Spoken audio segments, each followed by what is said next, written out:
This is one moment in my real estate career that I will absolutely never forget. You know, I have a lot of real estate stories, and if you're a real estate agent, you got a lot of stories that you know what I mean when I say I have to take them to the grave. Like, I would never tell a single soul some of the things that have happened and transpired with many of my clients during real estate transactions. Some of them are wild, but this one, thankfully, I can share. So you probably remember during COVID, the time when, you know, all the restaurants were closed, you couldn't fly anywhere. If you were staying at a resort, you could not get any food. So we had this really, really cool listing. I call it kind of a career listing because at this time, I'd had this on the market for a few years. It was a really, really neat hillside house in Paradise Valley. Super cool house. So we had clients that decided to drive in to see it, and they had nowhere to eat. So we hosted dinner for them at this house. We invited the builder over. We had a private chef because there was nowhere else that they could possibly eat. They brought their whole entire family over.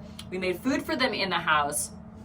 And the moment I'm getting the house ready, it's probably, let's see, this is summertime. So it's about 100 degrees in the house. I walk into the house and there's this smell coming out of the vent.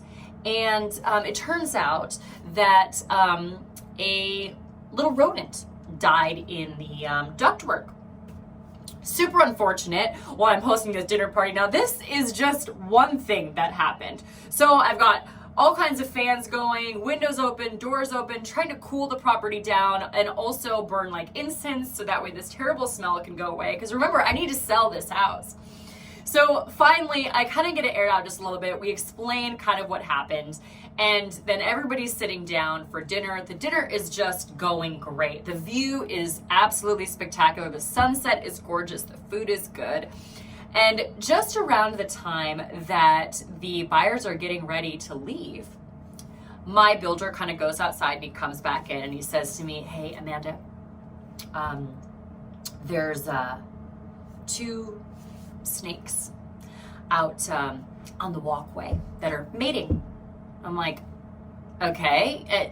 I'm like, we'll get them. He's like, "Nope, I don't do snakes." I'm like, you are a guy, like you are a builder. You are outside all the time, like in, you know, boots on mountainsides. He's like, "This is your listing.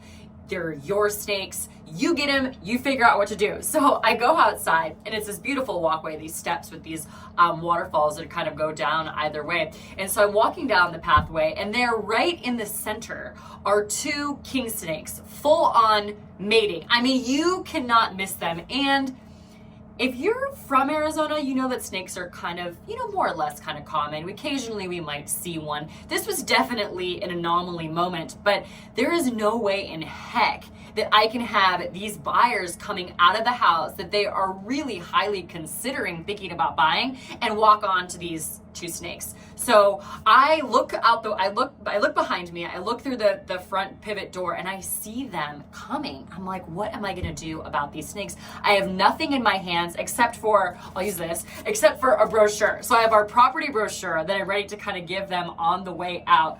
So I reach down and I scoop up the mating snakes. My hand is like on part of the snake.